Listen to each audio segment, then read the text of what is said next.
So on Biz Today, we always have a business topic of the day. And if it's not a business topic of the day, then we choose a particularly interesting subject that you want to know more about as a business owner or as an aspiring entrepreneur. And one of those that's particularly interesting to you, which you are doing all the time in your own business, if you have one, is business development and the particular tactics around that. So today I went and found somebody who has that particular insight and in the industry and advises startups on a daily basis. So he has all the knowledge and the know-how to tell us how to do it. We've got Mohamed Chohan in studio. Mohamed is the chapter director for Startup Grind Durban, which is a Google for Entrepreneurs initiative. It is a worldwide movement. So if you want to know more about it, you can go to startupgrind.com and check it out. We are also very fervent supporters of Startup Grind Durban. You must have heard of us speak about it earlier in the program and more. He is also business development manager at SmartTrack, which is a management consultancy. And lastly, he's doing a lot of things, this young gentleman. He's also the strategy director at Bonsai Creative, which is a new startup in the Durban industry. Welcome to Startup Grind. Welcome to Biz Today, Mohamed. How are you? I'm fine, and you? I'm well, thank you. I should be telling you that one day when you are on Startup Grind. This is going to be pretty cool. It's going to be a good, interesting experience. But I know how we've come to know you through Startup Grind. Yes, so thanks for coming and joining us on Biz problem. Today. Excellent. Now let's start, I think, with the journey first, or focus on Startup Grind Durban. Okay, sure. How did that come about? What's it about, and what are you doing with it? Okay, so as I told you before, I was in Cape Town in 2014, and I enjoyed living there. Cape Town has a very nice creative buzz. That's right. It was the design capital of the year last year. And there's a lot of entrepreneurship activities going on there, a lot of events happening, a lot of people trying to inspire you. And I came back to Durban in the middle of last year, and I found something lacking in my life. I found I wasn't having those conversations anymore.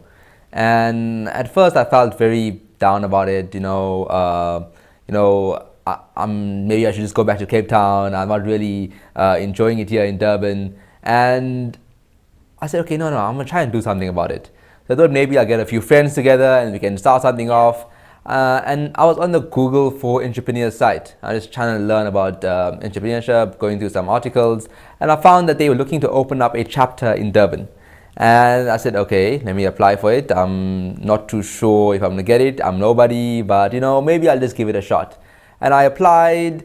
I went through the first interview. I went through the second interview. And this interviewed me from Skype from Silicon Valley now. Right. Because it's a Google for Entrepreneurs initiative.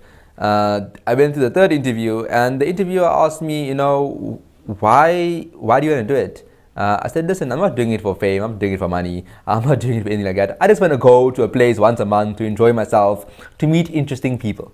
And they said, okay, fine. You got the franchise. I'm like, well, what did you say? Incredible. Yeah, you got the franchise. Go ahead. You got 3 weeks to launch your first event. Okay, the first part was okay, crazy. I got the franchise. Then the second part is, what did you say? 3 weeks. I said, yeah, 3 weeks. Go ahead. You got a deadline.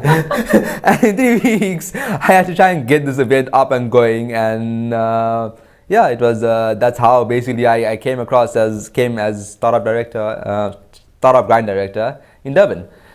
That's an interesting story. It was instantaneous. Yeah. You had to deliver on demand. And it was out of nowhere. I think that's a very real story for most entrepreneurs. That suddenly you find yourself in a position where you got to start up something and you got to make it work. Exactly. And the whole focus of it was trying to make Durban a better, livable place and try to increase the entrepreneurship ecosystem here. And that is what the goal of me getting involved in Startup Grind. And it's been a very, very fulfilling journey so far. It's been a very interesting journey. You've had three events thus far? 4 events so far. 4 events so far, and you've had some really interesting speakers from the Durban scene particularly. Yes. The latest one being Dale Tomlinson of the Hardy Boys. Yes. And that's quite a story to tell, being proudly Durban grown. So I think what you're doing is also adding to the spirit or culture of entrepreneurship here. Yeah. But talking about that, and I think I want to elaborate a bit more on that point, as a young South African who's very invested in building our country further, what do you think the state of entrepreneurship is right now in the country? How do you feel about that? I feel it's good and bad in a way. I feel people want to get into it now. It's becoming, before maybe 5 or 6 years ago, you tell someone, hey, I'm not going to go to work at Unilever. I'm going to become an entrepreneur. And they look at you like, oh, okay, another write-off. Another write-off. It's like becoming an artist. Yeah, if you tell somebody I want to be an artist. But nowadays people are becoming more accepting of it because they realize that maybe working in the corporate isn't as enjoyable as previously, and maybe your chances of getting retrenched is becoming more viable as the day goes. South Africa is on the brink of recession at the moment, and I think a lot of people are going to be worried about their jobs. So I think entrepreneurship as a whole is becoming more attractive. I think it's not good in the sense that people still think that they have a wrong perception of it. People are not being educated in the right way of how to start the company and how to go about doing it. The company I'm involved with, Smart Track, is trying to alleviate some of those problems. They're having a bootstrapping course. They're really teaching people to make money without any money. And I think that is what is needed in South Africa, because we don't have access to venture capital companies such as America, Europe, where you have an idea and your chances of being funded are higher. You can crowdfund very easily. Exactly. And then also I feel, my opinion on business plans. I feel you taught in school and university, if you're going to start a company, you must write a business plan. A business plan is basically a piece of document that you find and you execute to your best ability. And I think that it becomes sort of a Bible that you write. And when you come after 2 years and say, that I executed this business plan perfectly, why is my company not up and running? Exactly. And it's because you can't rely on research. The world is changing too much. What's happening today is gonna change tomorrow or the next day or next week. So maybe I'm jumping ahead of myself here, but people need to invest in tactics and strategies to build a company faster and to be more agile. And then the third thing is people, as much as I really get inspired by all these people starting companies on Instagram, it's also people get the wrong perception of entrepreneurship. You see the fancy watch, the car, you're going to events, but also it's hard work. It's really hard work. And although I'm very happy people celebrate it, people shouldn't get the wrong perception that, you're going to reach fame and in a short period of time. So I think there's some perceptions that need to be changed, but there's also lots of good stuff that's happening in South Africa currently. There's a lot of good stuff that's happening, and I think we're also fortunate to be in the space where our entrepreneurship, and we were speaking about this with our previous guests, is that it's fueled by innovation or the need to address real challenges faced by people. Because we have a massive divide between, we sort of seem to live in a developed bubble where we have access to new technologies, smart devices, and real resources. And then the rest of our economy are trying to meet, some kind of, just above the poverty line, or sort of the bread line, where you're looking at ways of trying to channel innovation in that particular environment. So it's a fine line we're walking in a way. Yes? Yeah, and Nazareen, you actually just made me think of something. I was in a meeting with guys from Emerge Mobile yesterday. And they're doing some great stuff with the Ikoka payment system from Durban, and hopefully they'll be getting them for the next event in October. A lot of innovation coming out from Durban, particularly. And they were discussing how South Africans have made it in Silicon Valley. How many South Africans are behind some of the big companies in Silicon Valley? It's incredible. And it's because in South Africa we have to be very hardworking. Well, I hope we're very hardworking. And also we have to work with less. In fact, I was reading the autobiography or the biography of Jeff Bezos, and I was so surprised that Amazon founder, right? Amazon founder, and cloud computing, the Amazon cloud service, was developed in Cape Town. And in his book, I'm reading about how it's difficult because of load shedding, and I'm like, hey, South Africa is actually featured. The cloud computing is massive. Cloud computing is running mobile apps. Most of the mobile apps on your phone is run through Amazon's cloud service. That's right. And it was made in South Africa, in Cape Town, by a South African.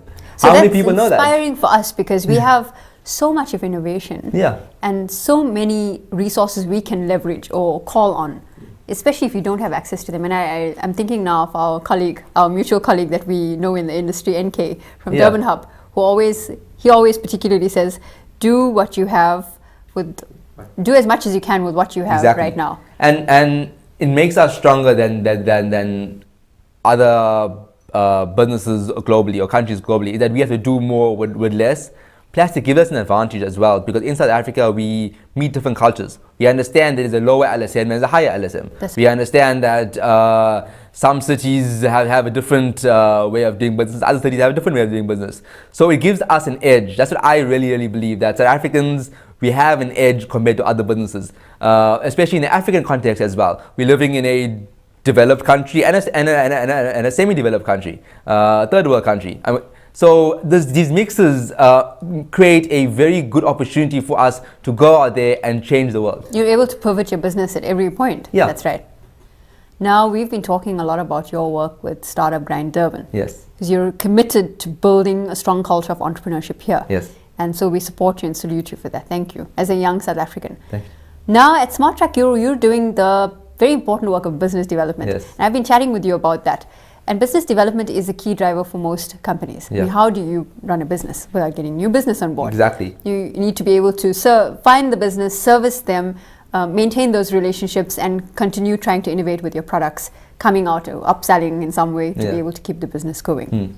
For a startup business, can you start with your sort of top 10 guide, if we could call it, or a kind of a map or a plan for businesses to focus on when they're thinking business development? What are some of the critical things we need to remember? Okay, before I go into it, you must understand, Nazareen, that the number one reason that startups fail is not they don't have a good idea. It's because of sales. If you're getting sales in, your company is healthy. If you're not getting sales in, your company is going to die. You're dead in the water. So sales is very, very important in your business. That's right. And for a startup, the first thing, if you want to basically business develop or increase your sales, is decide who you're targeting. You have to decide on your customer segments and who your customer segment is going to be. And it's not going to be everybody. You have to look for your early adopter.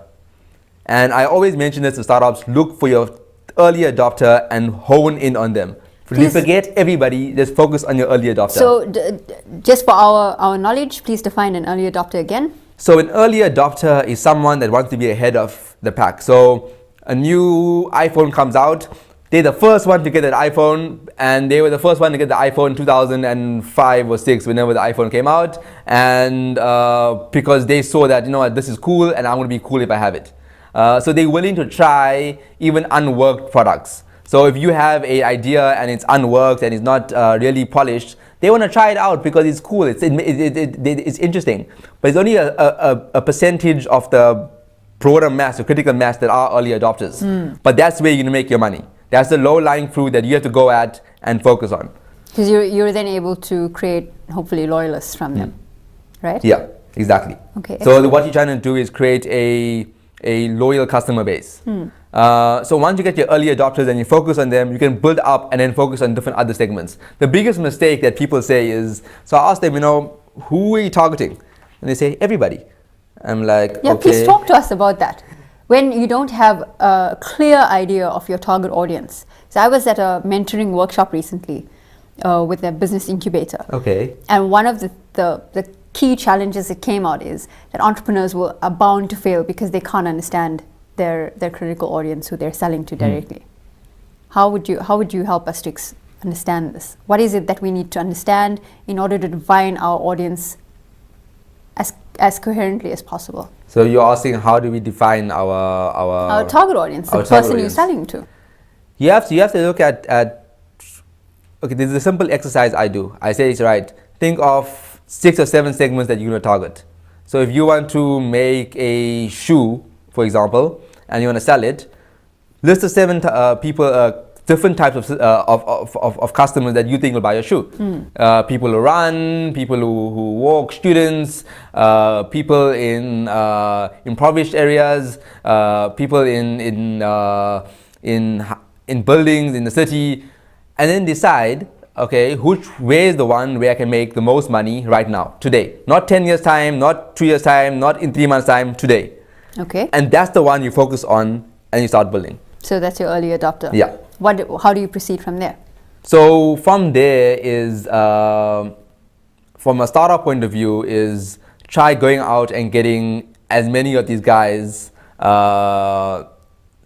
So you try and talk to them and you try and show them your product.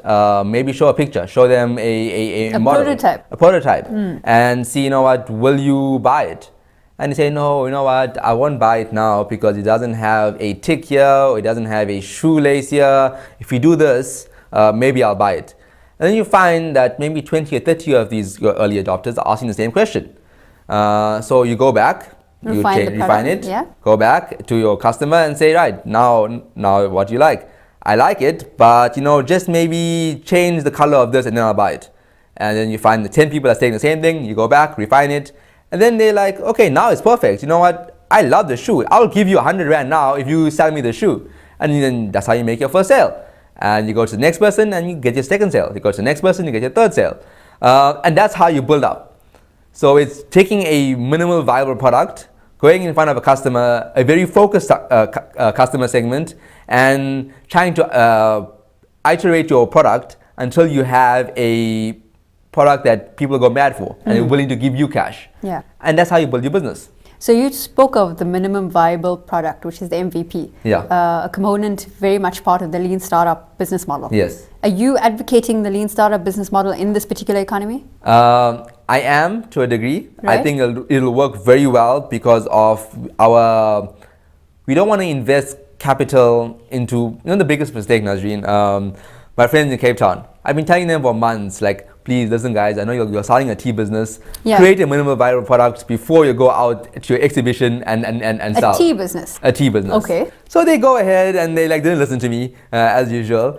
They pay exorbitant amount of money to this exhibition. They start selling their tea. And then I called them 2 days ago. I'm like, hey guys, how's your exhibition going? And they're like, Chohan, we should have listened to you. What you said for 6 months. Now we have to change our entire business model because the customer said, we don't want delivered tea in our house. So they have to go back now, all that money wasted, and start again. An expensive learning. It's an expensive learning experience. They had a learning experience that was very good, but it cost them a certain amount of money. So what you're saying is you should take the advice of those around you who are in the know. Yes. Because I think pretty much, and I'm remembering a story from another entrepreneur who is a very famous entrepreneur. I don't get his name right now. Talking about, it was real estate. Okay. And he is a famous New York real estate owner, and said that he had advised one of the tenants in his building on 5th Avenue that they shouldn't build a column in the middle of the building of that particular store, because it is, New York City is got these massive sky-high buildings. And they didn't want to listen, so went ahead and got a developer that he had warned them against and spent triple the amount of money and had to negotiate an end to their lease, which cost them how many millions of dollars afterwards in lost revenue, and it was an absolutely futile exercise. I think also as well, you're trying to reduce the risk. Is that if you look at lean startups, what it's doing is trying to reduce the risk, trying to increase the chances of success for your business. So you don't want to be spending capital and building up Mohamed Chohan, who's the CEO of SmartTrack, always gives this example. Someone comes and says, they're going to start a business, and then they go ahead and they get fancy offices, they get a desk, they get a good trading address. A good trading address, they get a coffee machine, and they get a business card, and they say, now we have a business. And then they realize they don't have any customers. This is true. The business only runs because of customers. Yes. And nothing else. So it's trying to reduce that risk of saying you don't have any customers by building your customers, customer development. Yeah. So I'm a very strong advocate of the lean startup methodology, and I feel it's very pertinent in South Africa. The only thing where I see it not working is the access to venture capital. Yes. We don't have that access. Hopefully there are initiatives happening where venture capital is becoming more popular. In fact, more accepted. And more accepted. In fact, even the banks now are looking at venture capital. I was at one of the big 4 banks, and they said, they're looking at seeing these venture capital companies coming up in South Africa, and they're seeing it as a competitor. So now they're actually getting into venture capital to stop people from not getting loans from the bank. So it's growing, even if the banks are getting into it. Right now, I think people still need to bootstrap. I think people still need to find a way to hustle and keep the cost low.